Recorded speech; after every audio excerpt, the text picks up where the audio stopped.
Pacific, Eastern. Honestly, I didn't even expect any of that. And the first person who literally came out, come from me and expressed themselves, show who they were in terms of class Pacific. It's a person. And then came another person, and then came Wallace, and then that was to the point that everybody was thinking to themselves, okay, is this gonna work? And you get to know the person and whatnot. And also, as Professor Bill mentioned, we also had a 65-year-old man by the name of Mr. Lionel, who to this day is a person who, if anybody would meet, would instantly talking to him, having a conversation. I never thought I would get enough experience from Sydney and from Mr. Lionel that I could literally apply myself towards what I'm doing in college and my future. Okay. Any additional audience questions? Yeah. If you all had the opportunity to create a learning community seminar, whether it's a standalone seminar or to cluster two classes, what would you think, and this goes to your advanced seminar, what clusters, what classes do you think would work together, or what concepts do you think would work as a standalone elective class? Anything? I'm not trying to piggyback off of what you said in that seminar up there, but I really liked it. Students who are struggling. I thought that was a phenomenal idea. I mean, that really stuck out to me because there's a lot of students that are struggling a year or so into college, and it just becomes a check in the box as far as getting off the academic probation and so forth. It's just like you can only take 3 classes instead of 4. I mean, I work in the Veteran Center at the school as well, so I deal with this stuff on a daily basis, and it's like there's no life lesson learned. It's just get them back in the classroom so they can fail again, and that's unfortunate. If they were in an LCS with a group of other people that were trying to help them out, and they were all kind of on the same playing field, you probably get a better success chance, really. So what would the content be of that learning community? Would there be a discipline? Would it be life skills, strategies? I mean, you could really connect them all, really. As far as the, when you say content of the thing, I mean qualifications to get into the seminar would obviously probably be like, if you were on academic probation once or twice. But the content itself, yeah, would probably be stuff that I spoke about earlier. Better study methods, the process of being a better student, Okay, thanks, Anthony. Also, I think too, overall, being a better student will also include life skills. Being a better person. When you're a better student of life, it'll help you out in every aspect of your life, in school, at home, and this will be a great benefit to anybody. So definitely life skills and the academics, I definitely would put it together as a must. A must.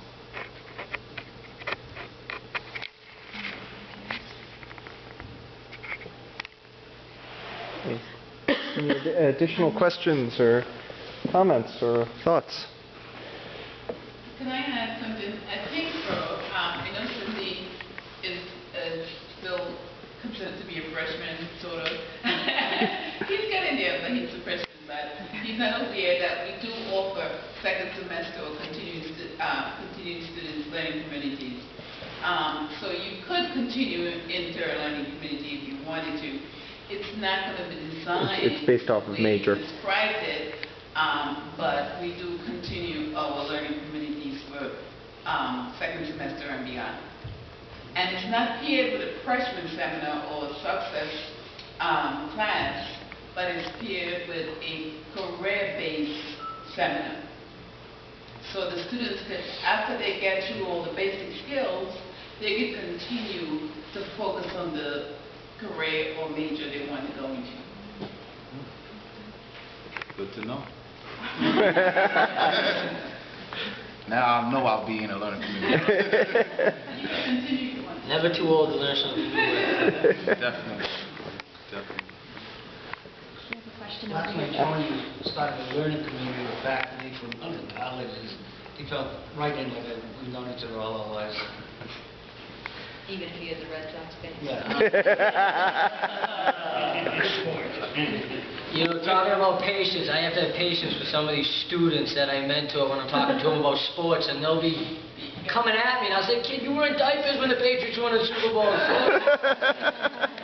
So that kind of touches everything. Patience, dealing with diversity in the classroom. Okay, we still have some time left. Any other questions, comments? Keep my think tank going. It's not nap time yet, people. Yeah? Could the mentors describe what that program looks like at Bunker Hill? Because it's fairly unique. So what qualifications? Do you get any compensation? How much time does it take? How often do you meet? All right. I'll start. I'll start and then you can go. I don't even. Thank you. So pretty much you have to have taken the LCS first. So you go through your LCS as a student, and then 9 out of I mean, you can just apply for the mentor program yourself. Like my situation with Professor Johnson is he kind of hand-selected me. He said, I think it'd be a good idea for you to do it. He went and talked to the faculty that runs our ACE Mentor program, and from there it went on. As far as being an ACE Mentor, there is it's not a voluntary thing. You do get paid for it. It's at the school we get $10 an hour. There's trainings though every 2 weeks that you have to attend. You keep a log and a timesheet, and we do weekly reflections every 2 weeks. So the ACE Mentor office itself is constantly keeping in contact with the mentors. And in the seminars, we talk about what works for us and what doesn't work for us. And it's a great tool. It really is. I mean, I'm actually shocked when I showed up here because I thought every college had it, and it was like, I would have been lost without it, really, honestly. And it helped me out big time because it's taught me a lot of things that I didn't already know. And when do you meet with the students? Well, you attend the classes, and then you can kind of set up your own thing outside of the class. Like for example, like some tools that I do is they all have my email and they all have my personal phone number. That's an option. I don't have to do that. That's how I like to do it. And I'll meet them in the library on campus, and like I'll help them out with stuff that I know about, or I'll send them in the right direction. But it's kind of like I mentioned earlier. It's having a friend or someone that can kind of mentor you or guide you. Just off of that, is there a specific number of times you have to meet with them in a month or in a semester or anything like that? It's just as many as... And I don't chase them either. No, but I'm joking. No, I mean, from my experience as my second semester as a mentor, usually they start coming around during midterms.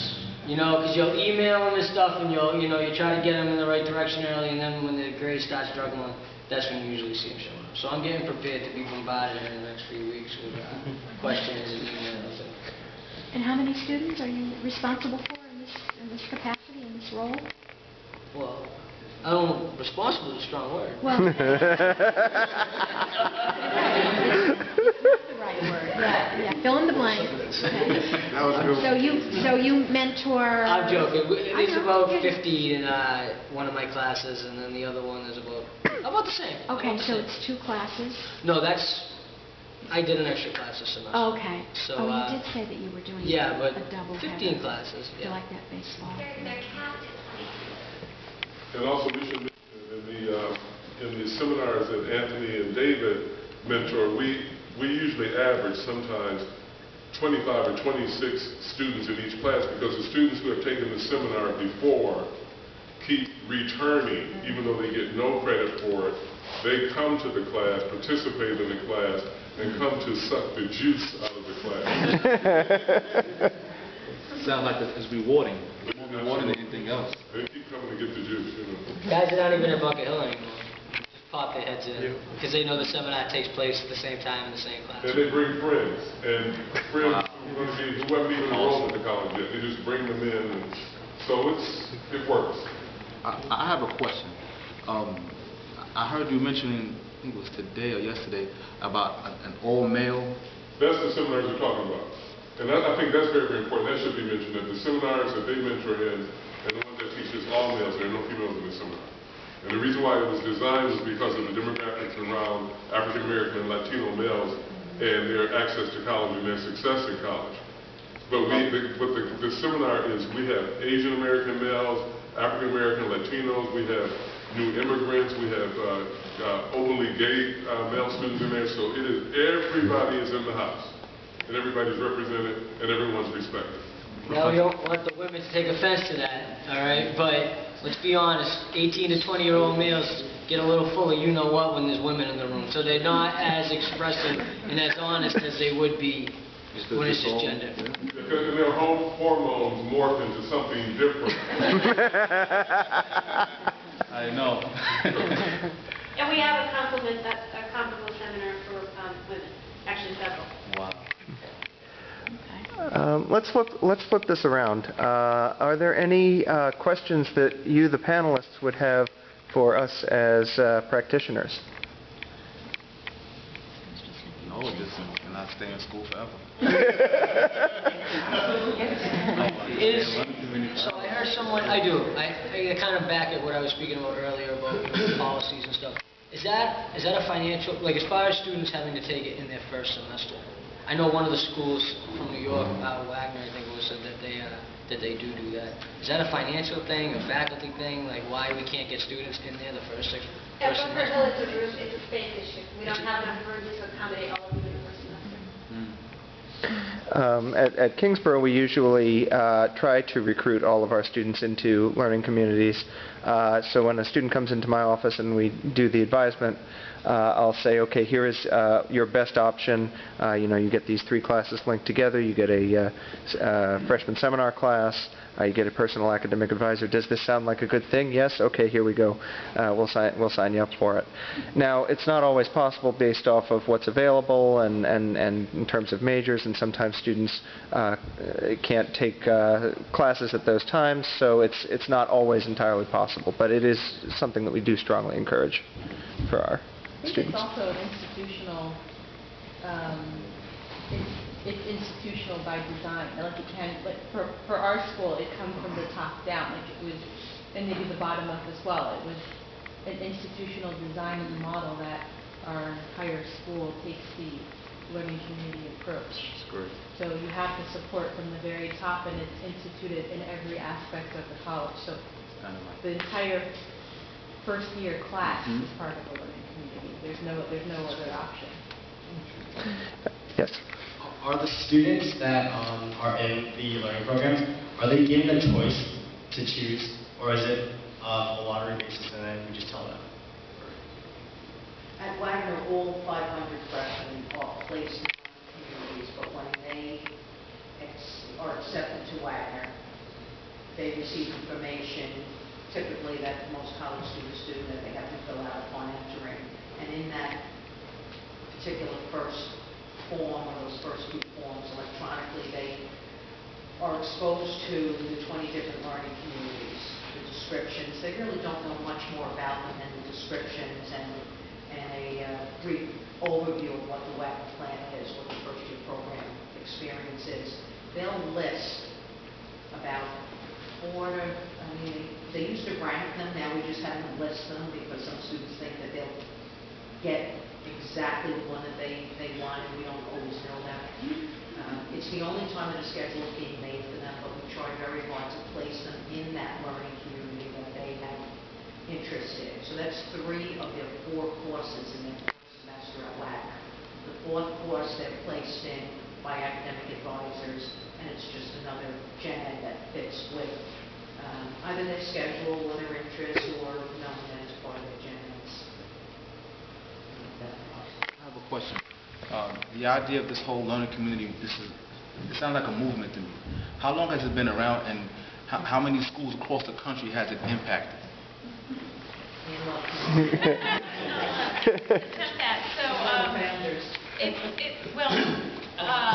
The learning community started, in maybe a couple colleges in the 70s, something like that. Patrick Hill, who was a provost at SUNY Stony Brook, then went out to Washington State, the Evergreen State College.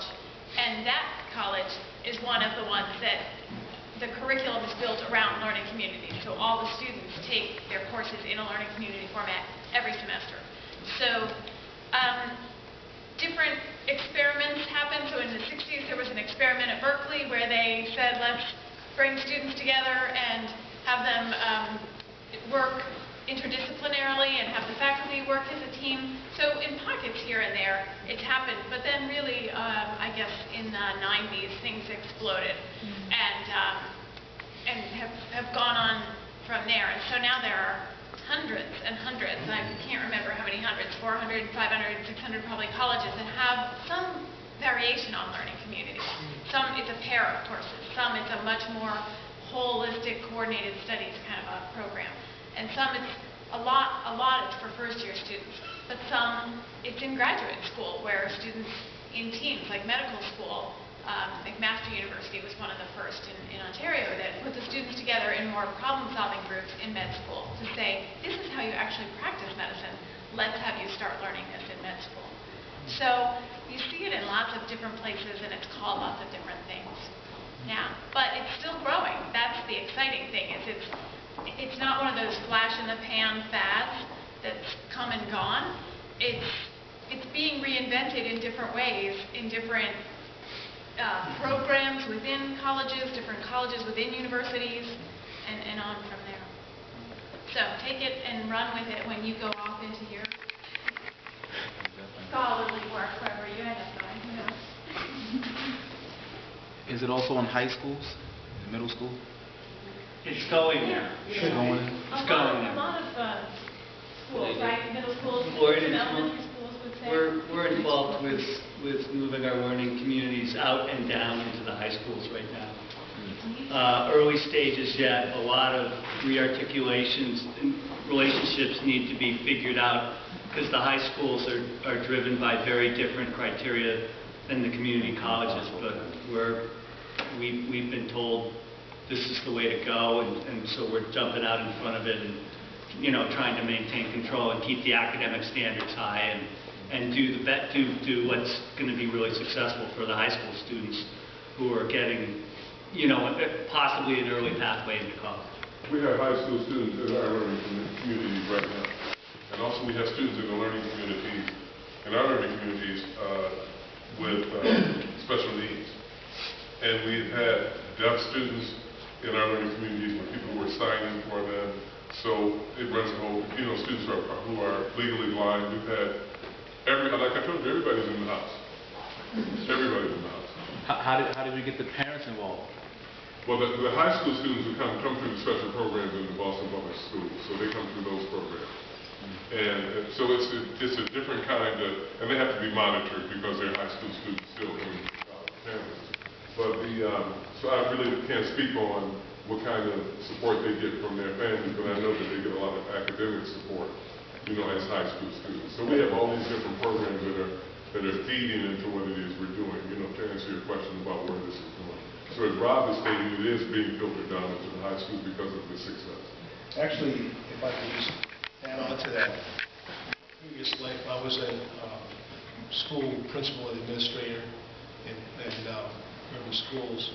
I got into it because of a program that came off a funding proposal back in 1971. It's called the Alternate Learning Project. This is kind of a strange name for a school, but people just said, well, that's our school name, and we kept it called ALP. That school was in business for about 40 years. It became a national model, and it was all based on learning, one learning community with seminars throughout their 4 years. We had a dropout rate in the inner city of 2%, and the school system was dropping out about 40%. So in essence, it was all about personalized education within a very impersonalized world. And that personalization was the key to success in that process. And it wasn't just that we started this in 1971. This goes back to the Dewey schools back in the 1930s. I mean, it goes on forever. So it's not like all of a sudden this great thing is started. It's been in pockets. And what's critical about this is the data and the information shows, the data shows, that these schools are far more successful. And it's exactly what you said. You said something earlier which was profound last night about the Red Sox.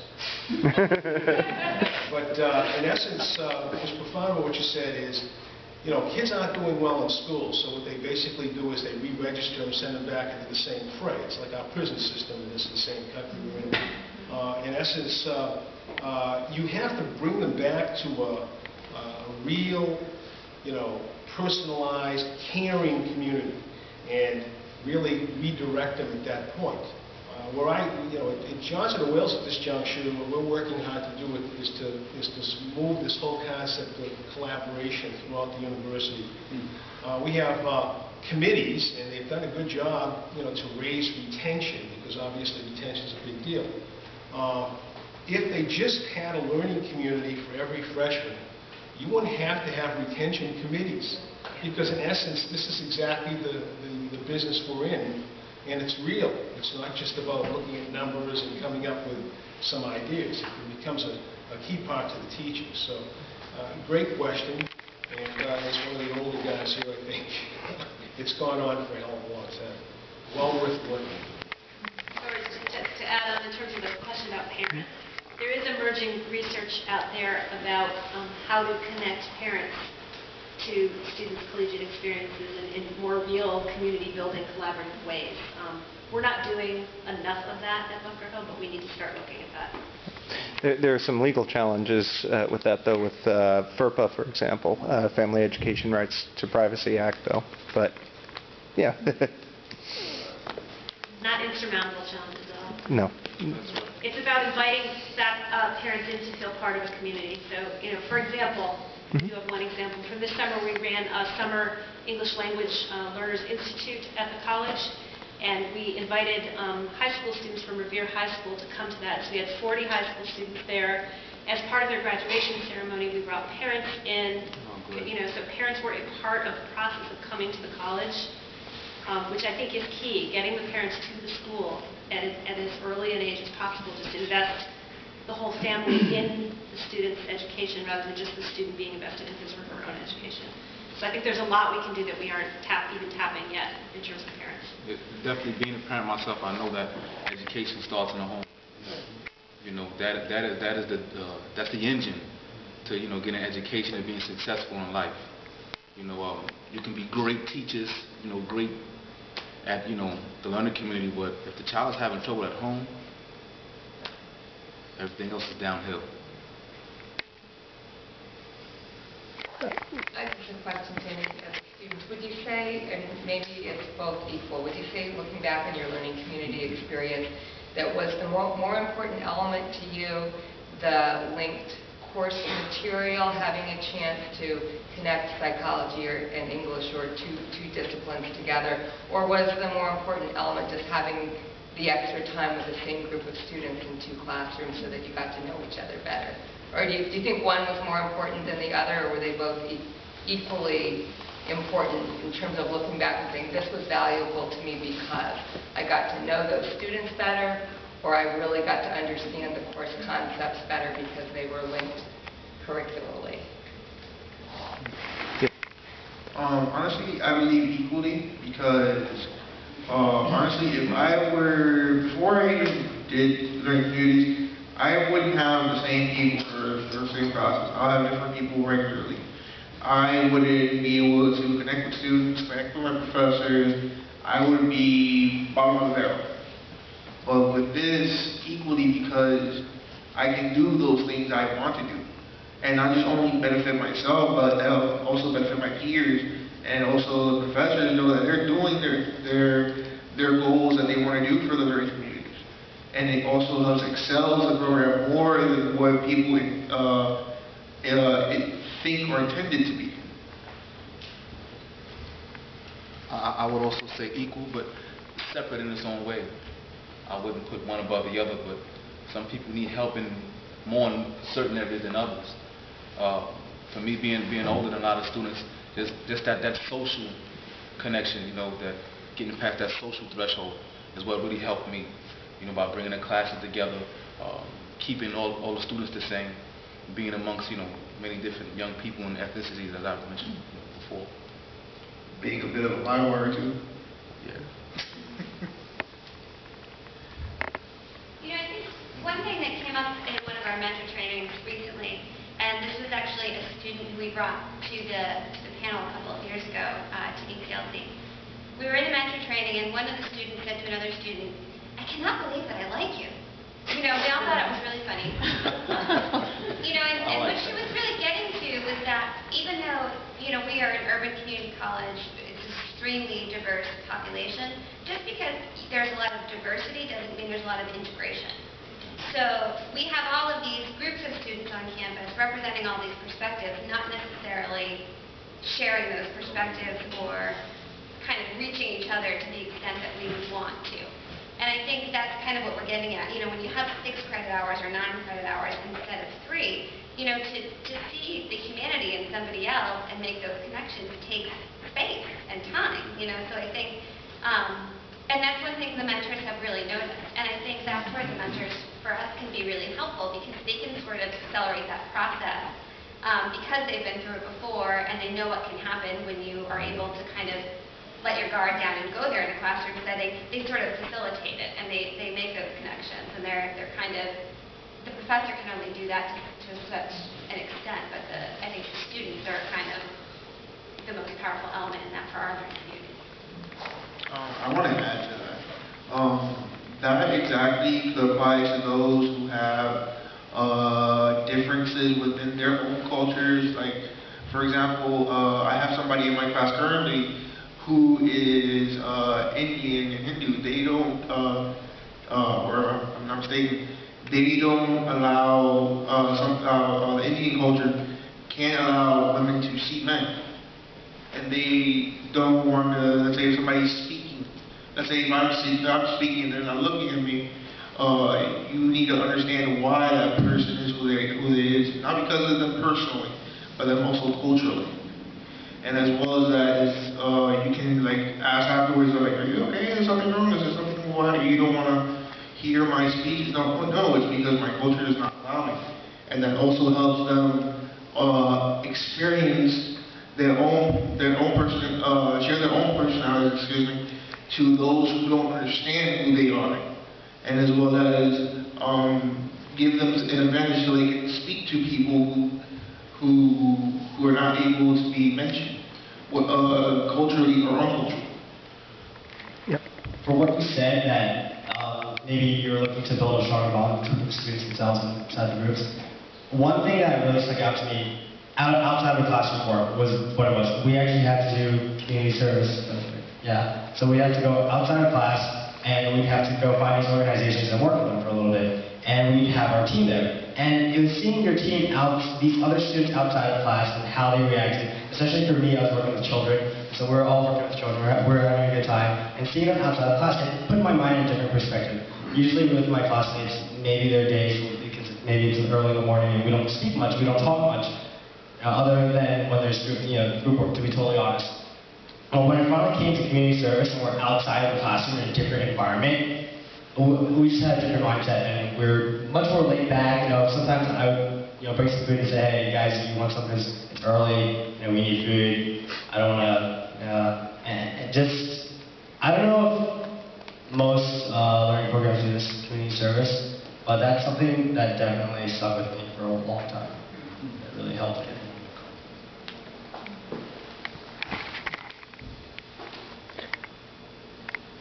Okay.